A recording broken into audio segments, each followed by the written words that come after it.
Hi friends, നമ്മളിന്ന് നോക്കുന്നത് കുറച്ച് സയൻസ് ക്വസ്റ്റ്യനും റിലേറ്റഡ് ഫാക്ട്സുമാണ്. നോക്കിയാലോ. ഒന്നാമത്തെ ക്വസ്റ്റ്യൻ, മനുഷ്യ ശരീരത്തിലെ ഏറ്റവും കാഠിന്യമേറിയ വസ്തു പല്ലിലെ ഇനാമലാണ്. അതിൻ്റെ നാശത്തിന് കാരണമാകുന്ന ബാക്ടീരിയ ഏതാണ്? Options: micro bacterium, streptococcus, lactic acid bacteria, Escherichia coli. ഏതാ വരുന്നത്? സി ആണ്, ലാക്റ്റിക് ആസിഡ് ബാക്ടീരിയ ആണ്. മനുഷ്യ ശരീരത്തിലെ ഏറ്റവും കാഠിന്യമേറിയ വസ്തുവാണ് പല്ലിലെ ഇനാമൽ. അതിൻ്റെ നാശത്തിന് കാരണമാകുന്ന ബാക്ടീരിയയാണ് ലാക്റ്റിക് ആസിഡ് ബാക്ടീരിയ. അപ്പോൾ നമുക്ക് ആ ഒരു ഭാഗം പഠിക്കുമ്പോൾ പല്ലുകൾ നോക്കണം. പല്ലുകൾ 4 തരത്തിലാണുള്ളത്: ഉളിപ്പല്ല്, കോമ്പല്ല്, അഗ്രചർവണകം, ചർവണകം. ഉളിപ്പല്ല് മുൻവശത്ത് താഴെയും മുകളിലുമായി 8 പല്ലുകളാണ് ഉള്ളത്. കടിച്ചു മുറിക്കാൻ സഹായിക്കുന്നതാണ് ഉളിപ്പല്ല്. കടിച്ചു മുറിക്കാൻ സഹായിക്കുന്നു. അടുത്തത് കോമ്പല്ല്. ഉളിപ്പല്ലുകൾക്ക് സമീപം ഇരുവശങ്ങളിലും മുകളിലും താഴെയുമായി 4 പല്ലുകൾ. കോമ്പല്ല് എത്ര എണ്ണമാണ്? 4 എണ്ണം. ഉളിപ്പല്ല് 8 എണ്ണം. ഓക്കെ, അപ്പോൾ ഉളിപ്പല്ലുകൾക്ക് സമീപം ഇരുവശങ്ങളിലും മുകളിലും താഴെയുമായി 4 പല്ലുകൾ. ആഹാരവസ്തുക്കൾ കടിച്ചു കീറാൻ സഹായിക്കുന്നവയാണ് കോമ്പല്ല്. ആഹാരവസ്തുക്കൾ കടിച്ചു കീറാൻ സഹായിക്കുന്നു. അടുത്തത് അഗ്രചർവണകം. കോമ്പല്ലിന് സമീപം ഇരുവശങ്ങളിലും മുകളിലും താഴെയുമായി 8 പല്ലുകൾ. ചർവണകം അഗ്രചർവണകങ്ങളെ തുടർന്ന് മുകളിലും താഴെയുമായി 12 പല്ലുകളാണ് ചർവണകം. അഗ്രചർവണകവും ചർവണകവും ഉപയോഗിക്കുന്നത് ചവച്ചരയ്ക്കാൻ. ഒന്നുകൂടി നോക്കാം. ഉളിപ്പല്ല് 8 എണ്ണമാണുള്ളത്. മുൻവശത്ത് താഴെയും മുകളിലുമായിട്ടാണ് ആ 8 പല്ലുകൾ കാണുന്നത്. കടിച്ചു മുറിക്കാൻ സഹായിക്കുന്നു. കോമ്പല്ല് 4 എണ്ണമാണുള്ളത്. ഉളിപ്പല്ലുകൾക്ക് സമീപം ഇരുവശങ്ങളിലും മുകളിലും താഴെയുമായിട്ട് കാണപ്പെടുന്നു. ആഹാരവസ്തുക്കൾ കടിച്ചു കീറാൻ സഹായിക്കുന്നു. അഗ്രചർവണകം 8 എണ്ണമാണുള്ളത്. കോമ്പല്ലിന് സമീപം ഇരുവശങ്ങളിലും മുകളിലും താഴെയുമായി 8 പല്ലുകൾ ചവച്ചരയ്ക്കാൻ സഹായിക്കുന്നു. ചർവണകം അഗ്രചർവണകങ്ങളെ തുടർന്ന് മുകളിലും താഴെയുമായി 12 പല്ലുകളാണുള്ളത്. ചവച്ചരയ്ക്കാൻ സഹായിക്കുന്നു. അപ്പോൾ ഉളിപ്പല്ല് 8 എണ്ണം, അഗ്രചർവണകം 8 എണ്ണം. നമ്മുടെ ഈ ഉളി ഉണ്ടല്ലോ, ഉളിയുടെ അറ്റത്താണ് മൂർച്ച അല്ലേ? അഗ്രത്താണ് മൂർച്ച. അപ്പോൾ ഉളി 8 ഉളി, അതിൻ്റെ അഗ്രത്താണ് മൂർച്ച എന്ന് ഓർത്താൽ മതി. 8 ഉളി, അഗ്രചർവണകം 8 എണ്ണമാണല്ലോ ഉള്ളത്. അപ്പം അങ്ങനെ ഓർത്തിരിക്കാം. അടുത്ത ക്വസ്റ്റ്യൻ അല്ല, അതിൻ്റെ ബാക്കിയായിട്ട് വരുന്നതാണ് പോഷണ പ്രക്രിയയിലെ ഘട്ടങ്ങൾ. ആ ഒരു ചാപ്റ്ററിൽ പഠിക്കാൻ ഉള്ളതാണ്. അപ്പോൾ ഇത് PSC ചോദിച്ചിട്ടുള്ളതാണ്. അതുകൊണ്ട് നമുക്ക് നോക്കിപ്പോവാം.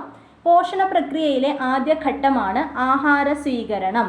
ആഹാരത്തിലടങ്ങിയ ജൈവ ഘടകങ്ങളെ ശരീരത്തിന് സ്വീകരിക്കാൻ കഴിയുന്ന ലളിത ഘടകങ്ങളാക്കുന്ന പ്രക്രിയയാണ് ദഹനം.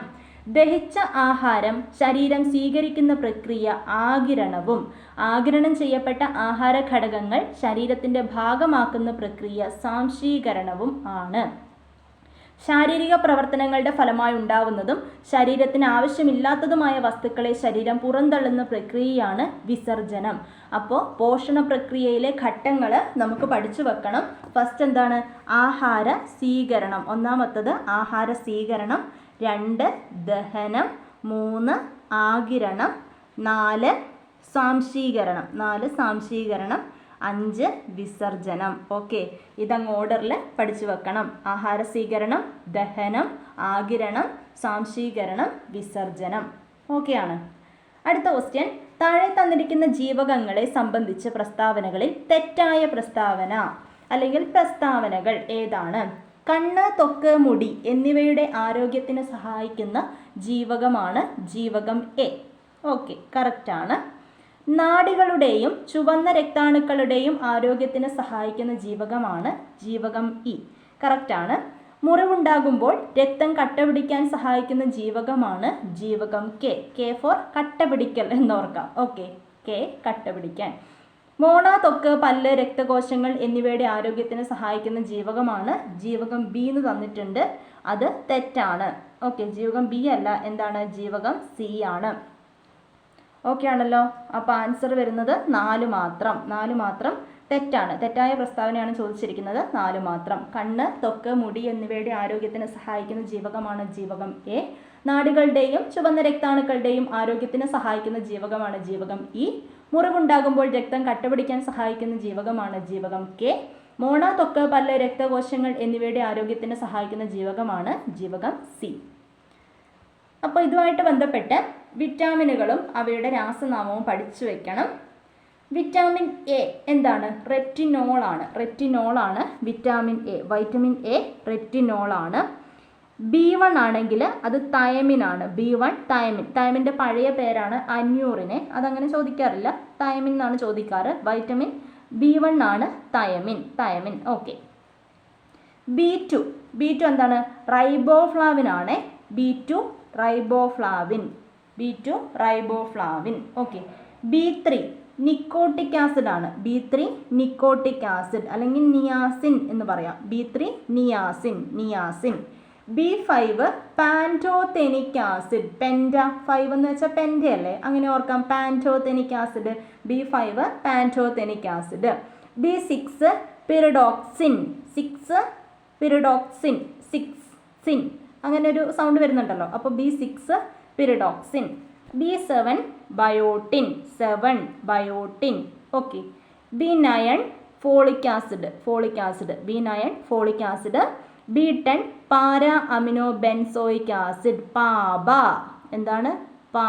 പാരാ അമിനോ ബെൻസോയിക് ആസിഡ് ആണ് പാബ. B10 ആണ്. ഇനി B12 cyanocobalamin. Vitamin B12 cyanocobalamin. C ആണെങ്കിലോ വൈറ്റമിൻ സി അസ്കോബിക് ആസിഡ് ആണ്. Ascorbic acid. D calciferol. E tocopherol. നമ്മൾ പല്ലിൻ്റെ ഡോക്ടറെ കാണാൻ വേണ്ടി പോകുമ്പോൾ ടോക്കൺ എടുക്കണം എന്ന് ആലോചിച്ച് വെക്കുക. എന്ന് പറഞ്ഞിട്ട് പല്ല് പോയിട്ട് കാണിക്കൂലേ, അപ്പോൾ ഡോക്ടറെ കാണാൻ പോകുമ്പോൾ ടോക്കൺ എടുക്കണം. Tocopherol. Tocopherol. K phylloquinone. K for phylloquinone. Okay. അപ്പോൾ വൈറ്റമിൻ A1ൻ്റെ രാസനാമമാണ് retinol. B1 thiamine. B2 riboflavin. B3 niacin. B5 pantothenic acid. B6 pyridoxine. B7 അല്ലെങ്കിൽ വൈറ്റമിൻ H എന്നറിയപ്പെടുക, അതാണ് ഇവിടെ തന്നിരിക്കുന്നത്. വൈറ്റമിൻ H എന്നറിയപ്പെടുന്നത് ബയോട്ടിൻ ആണ്. B7 vitamin H biotin. അതേമാതിരി ഇതെന്താണ്? M folic acid. B10 para amino benzoic acid. B12 cyanocobalamin. C vitamin C ascorbic acid. D calciferol. E tocopherol. K phylloquinone. ഓക്കെയാണ്. അടുത്ത സ്ലൈഡ് നോക്കുക. ഈ വൈറ്റമിൻസിൻ്റെ ഡെഫിഷ്യൻസി ഡിസീസസ് ഉണ്ട്, അതുകൂടെ നോക്കി വെക്കണം. വൈറ്റമിൻ എ അതിൻ്റെ അപര്യാപ്തത രോഗമാണ് നിശാന്തതയും സിറോഫ്താൽമിയയും. മങ്ങിയ വെളിച്ചത്തിൽ കാഴ്ച കുറയുന്ന അവസ്ഥയാണ് നിശാന്തത. കണ്ണിൻ്റെ ആവരണമായ കൺജങ്ക്റ്റൈവ ഈർപ്പരഹിതമാകുന്ന അവസ്ഥയാണ് സിറോഫ്താൽമിയ. അപ്പോൾ വൈറ്റമിൻ എയുടെ ഡെഫിഷ്യൻസി ഡിസീസാണ് നിശാന്തത ആൻഡ് സിറോഫ്താൽമിയ. മങ്ങിയ വെളിച്ചത്തിൽ കാഴ്ച കുറയുന്ന അവസ്ഥയാണ് നിശാന്തത. കണ്ണിൻ്റെ ആവരണമായ കൺജങ്ക്റ്റൈവ ഈർപ്പരഹിതമാകുന്ന അവസ്ഥയാണ് സിറോഫ്താൽമിയ. അടുത്തത് B1 വൈറ്റമിൻ B1ൻ്റെ ഡെഫിഷ്യൻസി ഡിസീസാണ് ബെറിബെറി രോഗം ബാധിക്കുന്നത് നാഡീ ഞരമ്പുകളെയാണ് ബെറിബെറി രോഗം ബാധിക്കുന്നത്. ഇനി വൈറ്റമിൻ B2 വായ്പുണ്ണാണ്. B2ൻ്റെ ഡെഫിഷ്യൻസി ഡിസീസാണ് വായ്പുണ്ണ്. ഓക്കെ. B3 pellagra. പ്രകാശമേൽക്കുന്ന ഭാഗത്തെ ത്വക്ക് പരുക്കനാകുന്ന അവസ്ഥയാണ് ഈ പെല്ലഗ്ര. B3 pellagra. ഇനി വൈറ്റമിൻ B5 പരസ്തേഷ്യ. വൈറ്റമിൻ B5ൻ്റെ ഡെഫിഷ്യൻസി ഡിസീസാണ് പരസ്തേഷ്യ.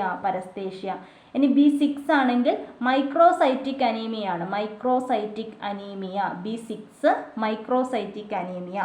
B7 അകാലത്തിൽ മുടി കൊഴിഞ്ഞു പോകുക, അതാണ് വൈറ്റമിൻ B7ൻ്റെ അപര്യാപ്തത രോഗം. ഒന്നുകൂടി നോക്കുക. വൈറ്റമിൻ എ നിശാന്തത സിറോഫ്താൽമിയ. B1 beriberi. B2 വായ്പുണ്ണ്. B3 pellagra. B5 paraesthesia. B6 microcytic anaemia. B7 അകാലത്തിൽ മുടി കൊഴിഞ്ഞു പോകുക ആണ് B7ൻ്റെ അപര്യാപ്തത രോഗം. ഇനി B9 വിളർച്ചയാണ്, അല്ലെങ്കിൽ അതിൻ്റെ ഒരു പേരാണ് മെഗലോബ്ലാസ്റ്റിക് അനീമിയ. B6 എന്താണ്? Microcytic anaemia. B9 megaloblastic anaemia. ഇനി B12 പെർണീഷ്യസ് അനീമിയ. B12 അപര്യാപ്തത രോഗം, pernicious anaemia. B12 pernicious anaemia. ഇനി വൈറ്റമിൻ സിയുടെ അപര്യാപ്തത രോഗമാണ് സ്കർവി. നാവികരുടെ പ്ലേഗ് എന്നൊക്കെ അറിയപ്പെടുന്നത് സ്കർവിയാണ്. Vitamin C, scurvy. മോണയിൽ നിന്ന് രക്തസ്രാവം ഉണ്ടാകുന്നതാണ് പ്രധാന കാരണം. മോണയിൽ നിന്ന് രക്തസ്രാവം ഉണ്ടാകുന്നതാണ് പ്രധാന കാരണം scurvy, vitamin C. Vitamin D കണ. കുട്ടികളിലെ കണയാണ്, മുതിർന്നവരിൽ ഓസ്റ്റിയോമലേഷ്യ. ഓസ്റ്റിയോമലേഷ്യ. തലയോട്ടിയിലെ അസ്ഥികൾക്ക് കടുപ്പം കുറയുക, കൈകാലുകളിലെ അസ്ഥികൾക്ക് ശക്തിക്ഷയം, നെഞ്ചിൻകൂട് കൂർത്തിരിക്കൽ എന്നിവയാണ് ഓസ്റ്റിയോമലേഷ്യയുടെ ലക്ഷണങ്ങൾ. എന്തൊക്കെയാണ്? തലയോട്ടിയിലെ അസ്ഥികൾക്ക് കടുപ്പം കുറയുക, കൈകാലുകളിലെ അസ്ഥികൾക്ക് ശക്തിക്ഷയം, നെഞ്ചിൻകൂട് കൂർത്തിരിക്കൽ എന്നിവയാണ് ഓസ്റ്റിയോമലേഷ്യയുടെ ലക്ഷണങ്ങൾ. ഇനി കണ എന്താണ്? കാലുകൾ ഉള്ളിലോട്ടോ പുറത്തോട്ടോ വളയുക എന്നതാണ് കണയുടെ ലക്ഷണങ്ങൾ. അപ്പോൾ ഇത് പഠിച്ചില്ലെങ്കിലും ഇത് ഓർത്തിരിക്കുക. വൈറ്റമിൻ ഡിയുടെ ഡെഫിഷ്യൻസി ഡിസീസാണ് കണ. കുട്ടികളിലാണെങ്കിൽ കണ, മുതിർന്നവരിൽ ഓസ്റ്റിയോമലേഷ്യ. ഇനി വൈറ്റമിൻ ഇ. വൈറ്റമിൻ ഇയുടെ ഡെഫിഷ്യൻസി ഡിസീസാണ് വന്ധ്യത. വന്ധ്യത, വന്ധ്യത.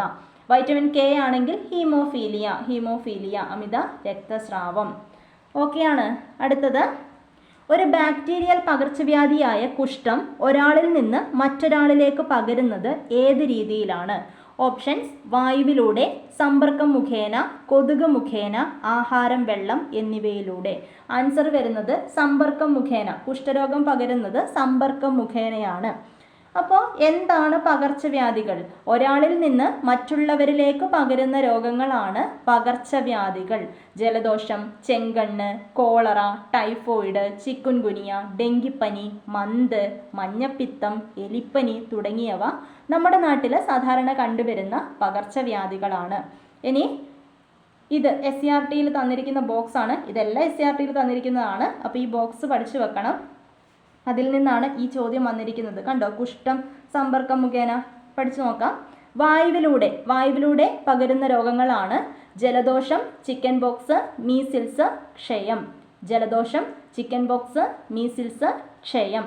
ഇനി വെള്ളം, ആഹാരം എന്നിവയിലൂടെ പകരുന്നതാണ് എലിപ്പനി, ടൈഫോയിഡ്, കോളറ, മഞ്ഞപ്പിത്തം. എലിപ്പനി, ടൈഫോയിഡ്, കോളറ, മഞ്ഞപ്പിത്തം. ഇനി ഈച്ച മുഖേന പകരുന്നതാണ് കോളറ, വയറിളക്കം. കോളറ, വയറിളക്കം. വെള്ളം, ആഹാരം, അതിലും കോളറ വന്നിട്ടുണ്ട്. ഈച്ച മുഖേനയും കോളറ വന്നിട്ടുണ്ട്, ശ്രദ്ധിക്കുക. ഇനി കൊതുക് മുഖേന പകരുന്ന രോഗങ്ങളാണ് മന്ത്, മലമ്പനി, ഡെങ്കിപ്പനി, ചിക്കുൻഗുനിയ. മന്ത്, മലമ്പനി, ഡെങ്കിപ്പനി, ചിക്കുൻഗുനിയ. സമ്പർക്കം മുഖേനയാണെങ്കിൽ ചെങ്കണ്ണ്, കുഷ്ഠം. ചെങ്കണ്ണ്, കുഷ്ഠം. ഓർത്തു വെക്കാലോ. ഒന്നും കൂടെ പറയാം. വായുവിലൂടെ പകരുന്ന രോഗങ്ങളാണ് ജലദോഷം, ചിക്കൻ ബോക്സ്, മീസിൽസ്, ക്ഷയം. വെള്ളം, ആഹാരം എന്നിവയിലൂടെ പകരുന്നതാണ് എലിപ്പനി, ടൈഫോയിഡ്, കോളറ, മഞ്ഞപ്പിത്തം. ഈച്ച മുഖേന പകരുന്ന രോഗങ്ങളാണ് കോളറ, വയറിളക്കം. കൊതുക് മുഖേന പകരുന്നതാണ് മന്ത്, മലമ്പനി, ഡെങ്കിപ്പനി, ചിക്കുൻഗുനിയ. സമ്പർക്കം മുഖേന പകരുന്ന രോഗങ്ങളാണ് ചെങ്കണ്ണ്, കുഷ്ഠം. അപ്പോൾ ഇവിടെ ചോദിച്ചിരിക്കുന്നത് കുഷ്ഠമാണ്. അത് സമ്പർക്കം മുഖേനയാണ് പകരുന്നത്. ഓക്കെ, അടുത്തത്, രോഗാണുക്കളെ വിഴുങ്ങി നശിപ്പിക്കുന്ന പ്രവർത്തനമാണ് ഫാഗോസൈറ്റോസിസ്. ഈ പ്രവർത്തനം നടത്തുന്ന മനുഷ്യരക്തത്തിലെ ശ്വേതരക്താണുക്കൾ ഏതെല്ലാം? അപ്പോൾ ശ്വേതരക്താണുക്കൾ 5 തരത്തിലുണ്ട്. അതിൽ രോഗാണുക്കളെ വിഴുങ്ങി നശിപ്പിക്കുന്ന പ്രവർത്തനം നടത്തുന്നത് ആരാണ്? അങ്ങനെ വിഴുങ്ങി നശിപ്പിക്കുന്നതിനെ പറയുന്നതാണ് ഫാഗോസൈറ്റോസിസ്. അതും ക്വസ്റ്റ്യനായിട്ട് വരാം, ഓർത്തു വെക്കുക. രോഗാണുക്കളെ വിഴുങ്ങി നശിപ്പിക്കുന്ന പ്രവർത്തനത്തെ പറയുന്നത് ഫാഗോസൈറ്റോസിസ് എന്നാണ്. ഓപ്ഷൻ നോക്കാം.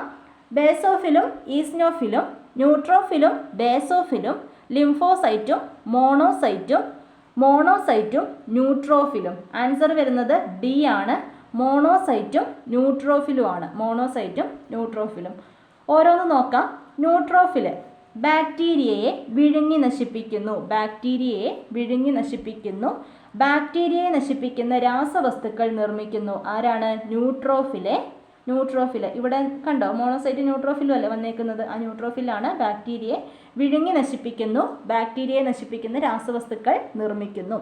ഇനി ബേസോഫിൽ മറ്റ് ശ്വേതരക്താണുക്കളെ ഉത്തേജിപ്പിക്കുന്നു. ബേസോഫിൽ മറ്റ് ശ്വേതരക്താണുക്കളെ ഉത്തേജിപ്പിക്കുന്നു. രക്തക്കുഴലുകൾ വികസിപ്പിക്കുന്നു. ഓക്കെ, അടുത്തത് ഈസ്നോഫിൽ അന്യവസ്തുക്കളെ നശിപ്പിക്കുന്ന രാസവസ്തുക്കൾ ഉണ്ടാക്കുന്നു. വീങ്ങൽ പ്രതികരണത്തിന് ആവശ്യമായ രാസവസ്തുക്കൾ ഉൽപ്പാദിപ്പിക്കുന്നു. അന്യവസ്തുക്കളെ നശിപ്പിക്കുന്ന രാസവസ്തുക്കൾ ഉണ്ടാക്കുന്നു. വീങ്ങൽ പ്രതികരണത്തിന് ആവശ്യമായ രാസവസ്തുക്കൾ ഉൽപ്പാദിപ്പിക്കുന്നു. ഇനി മോണോസൈറ്റ് എന്താണ്? രോഗാണുക്കളെ വിഴുങ്ങി നശിപ്പിക്കുന്നു. രോഗാണുക്കളെ വിഴുങ്ങി നശിപ്പിക്കുന്നു. മോണോസൈറ്റ് ന്യൂട്രോഫിലാണ് രോഗാണുക്കളെ വിഴുങ്ങി നശിപ്പിക്കുന്നത്. ഇനി ലിംഫോസൈറ്റ് രോഗാണുക്കളെ പ്രത്യേകം തിരിച്ചറിഞ്ഞ് നശിപ്പിക്കുന്നു. ലിംഫോസൈറ്റ് രോഗാണുക്കളെ പ്രത്യേകം തിരിച്ചറിഞ്ഞ് നശിപ്പിക്കുന്നു. ഓക്കെ, ഇത് പഠിച്ചു വെക്കണം. ന്യൂട്രോഫിൽ ബാക്ടീരിയയെ വിഴുങ്ങി നശിപ്പിക്കുന്നു. ബാക്ടീരിയയെ നശിപ്പിക്കുന്ന രാസവസ്തുക്കൾ നിർമ്മിക്കുന്നു. ബേസോഫിൽ മറ്റു ശ്വേതരക്താണുക്കളെ ഉത്തേജിപ്പിക്കുന്നു. രക്തക്കുഴലുകൾ വികസിപ്പിക്കുന്നു. ഈസ്നോഫില് അന്യവസ്തുക്കളെ നശിപ്പിക്കുന്ന രാസവസ്തുക്കൾ ഉണ്ടാക്കുന്നു.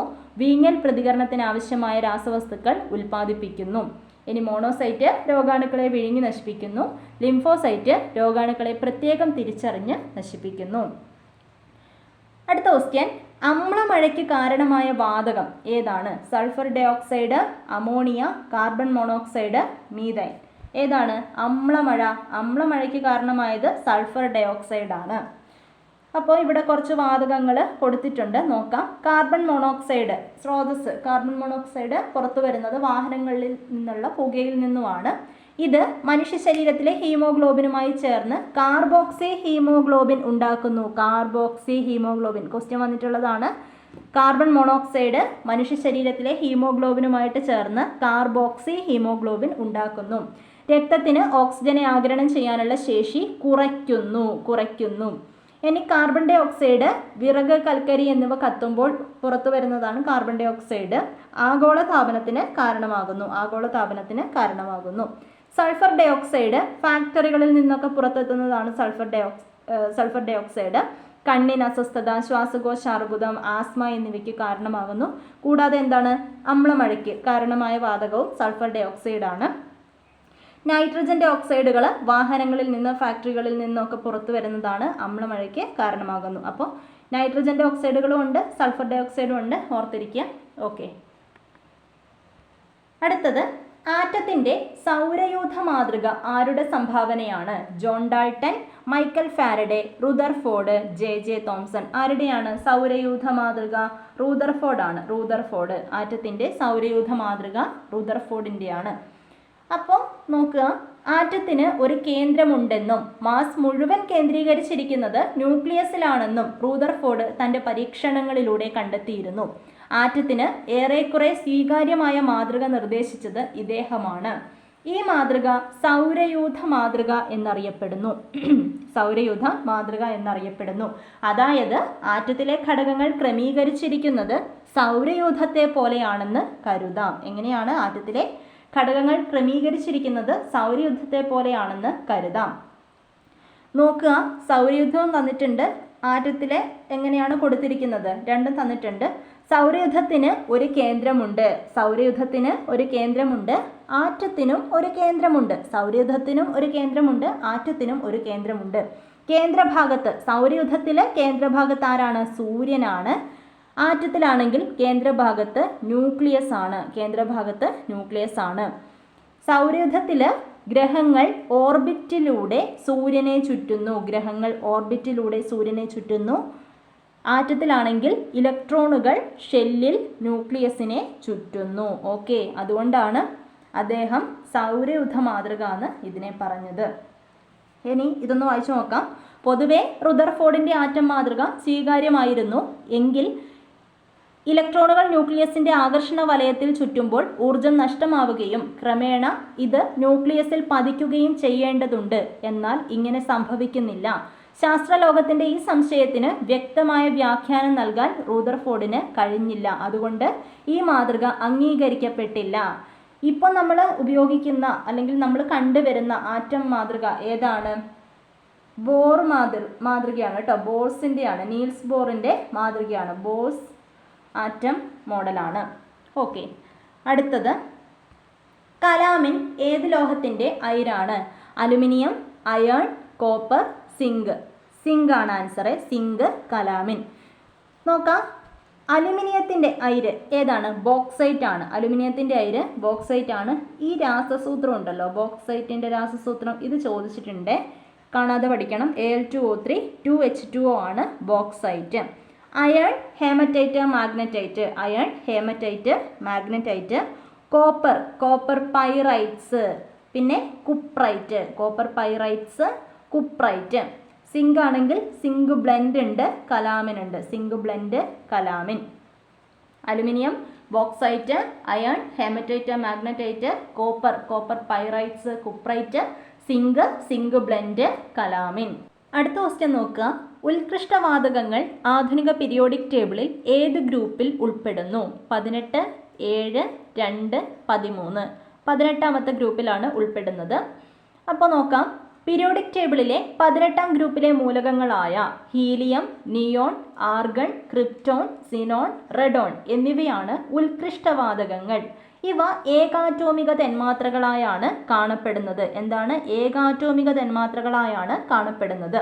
സാധാരണയായി മറ്റുള്ളവയുമായി സംയോജിക്കാത്തതിനാൽ ഇവയെ അലസവാതകങ്ങൾ എന്നും വളരെ കുറഞ്ഞ അളവിൽ മാത്രം കണ്ടുവരുന്നതിനാൽ അപൂർവവാതകങ്ങൾ എന്നും വിളിക്കുന്നു. എന്തൊക്കെയാണ്?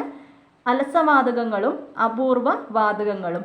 Inert gases and rare gases. Helium സാന്ദ്രത വളരെ കുറഞ്ഞ വാതകമായതിനാൽ കാലാവസ്ഥാ ബലൂണുകളിൽ നിറയ്ക്കുന്നു. നിയോൺ വാതകം ഓറഞ്ച് നിറം ലഭിക്കുന്നതിനായി ഡിസ്ചാർജ് ലാമ്പുകളിൽ ഉപയോഗിക്കുന്നു. വൈദ്യുത ബൾബുകളിലെ ഫിലമെന്റ് ബാഷ്പീകരിക്കാതിരിക്കാനായി അവയിൽ ആർഗൺ വാതകം നിറയ്ക്കാറുണ്ട്. ആർഗൺ. റെഡോൺ റേഡിയോ ആക്ടിവിറ്റി ഉള്ളതാണ്. ഏറ്റവും കുറഞ്ഞ അളവിൽ കണ്ടുവരുന്ന വാതകമാണ് റെഡോൺ. അപ്പോൾ ഏതൊക്കെ പറഞ്ഞു? ഹീലിയം എന്താണ്? സാന്ദ്രത വളരെ കുറഞ്ഞ വാതകമായതിനാൽ കാലാവസ്ഥാ ബലൂണുകളിൽ നിറയ്ക്കുന്നു. ഹീലിയം. നിയോൺ വാതകം ഓറഞ്ച് നിറം ലഭിക്കുന്നതിനായി ഡിസ്ചാർജ് ലാമ്പുകളിൽ ഉപയോഗിക്കുന്നു. വൈദ്യുത ബൾബുകളിലെ ഫിലമെന്റ് ബാഷ്പീകരിക്കാതിരിക്കാനായിട്ട് അവയിൽ ആർഗൺ വാതകം നിറയ്ക്കാറുണ്ട്. റെഡോൺ റേഡിയോ ആക്ടിവിറ്റി ഉള്ളതാണ്. ഏറ്റവും കുറഞ്ഞ അളവിൽ കണ്ടുവരുന്ന വാതകവും റെഡോൺ ആണ്. അപ്പോൾ ഇന്ന് നമ്മൾ കുറച്ച് ക്വസ്റ്റ്യൻസും അതുമായിട്ട് റിലേറ്റഡ് ആയിട്ടുള്ള കുറച്ച് ഫാക്ട്സുമാണ് നോക്കിയത്. ഉപകാരപ്പെടുന്നുണ്ട് എന്ന് വിശ്വസിക്കുന്നു. എന്താ അഭിപ്രായം എന്ന് വെച്ചാൽ കമൻറ്റ് ചെയ്യുക. ഇനിയും കുറച്ച് ക്വസ്റ്റ്യൻസ് ഉണ്ട്. വീഡിയോയുടെ ലെങ്ത്ത് കൂടി പോകുന്നത് കൊണ്ട് നമുക്ക് അടുത്ത പാർട്ടായിട്ടത് ചെയ്യാം. Okay, thank you.